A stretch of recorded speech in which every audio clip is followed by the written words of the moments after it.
Once you're gone, you're gone. Who cares what people are saying? Once you're dead. Very true. Like, she doesn't care about it then.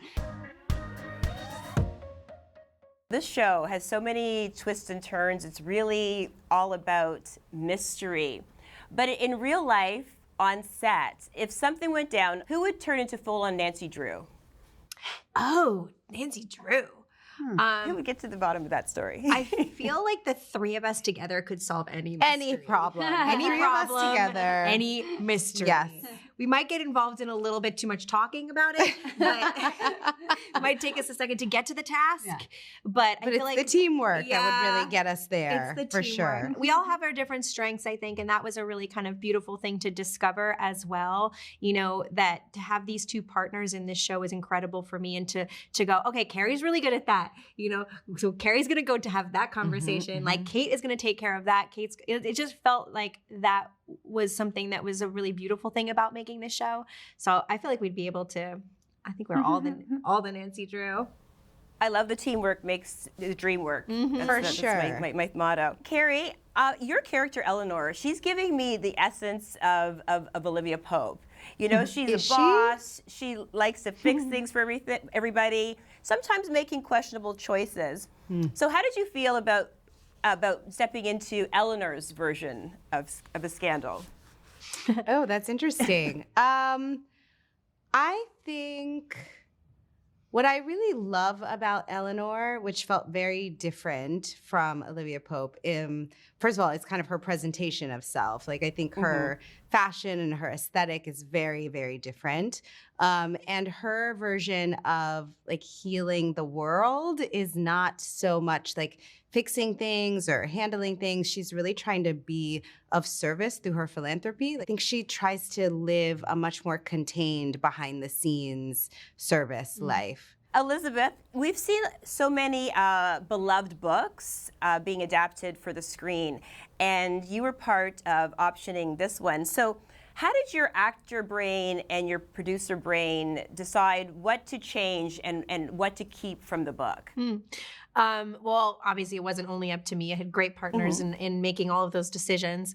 But the plot stuff wasn't as important, and I could leave up to Annie, our showrunner, and Kay, one of our other incredible EPs, who's a beautiful writer, and their writer's room. So they took care of a lot of the plot stuff. I'm not a writer. I don't do that part. So they did that part. The important thing to me was the structure of the book. That was something that I really wanted to try to retain. It has a fantastic, unique, thrilling, very cool structure where it goes from Eleanor to Nancy to Mary.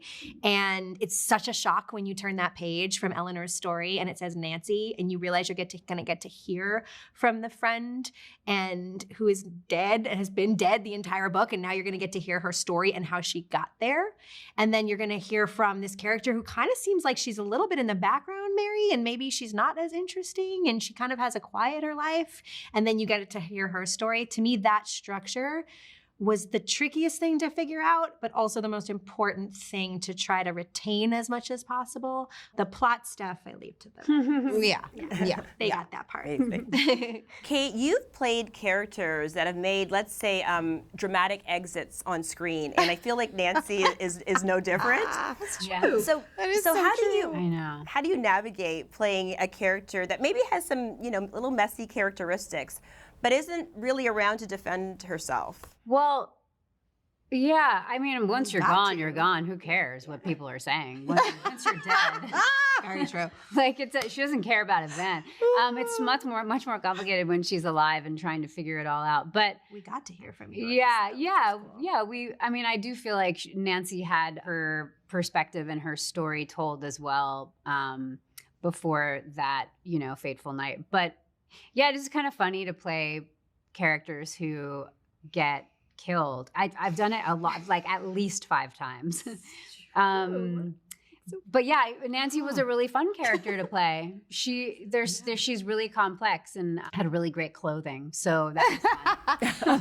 I just want to say, I think I've never had this. I'm saying this as I'm thinking it, but I feel like one of the reasons why this happens to you a lot is because you are so easy to love quickly.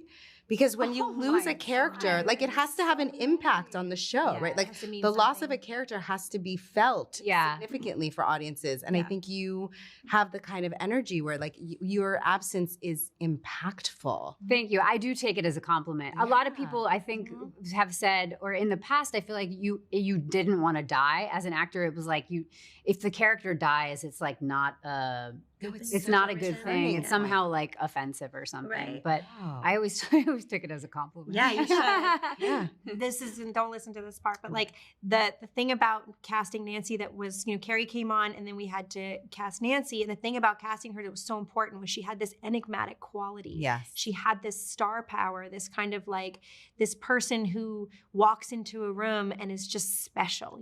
All of us, she's the one who you think is perfect. Yes, like your eyes go to her and she had to have that quality, but at the same time be messy, vulnerable, messed up, like have so many cracks, be super flawed. And that's kind of the hardest part to find. And Kate was just immediately like the first choice, the only choice, because she has both. Can't hear anything. Okay, good. She doesn't, she's tuned out completely. She's thinking about braiding hair. She had those two qualities, and that was something that, and to your point, it's the same kind of thing. It's that person who you're like, you don't want to lose. Yeah, that's right. That's right. Well, the show is called Imperfect. What was your answer? We were talking about your favorite sandwich. Watch the screen. I was going to say the show's called Imperfect Women, but this is a perfect vibe. So thank you so much for chatting with Etalk. You're very sweet. Thank you.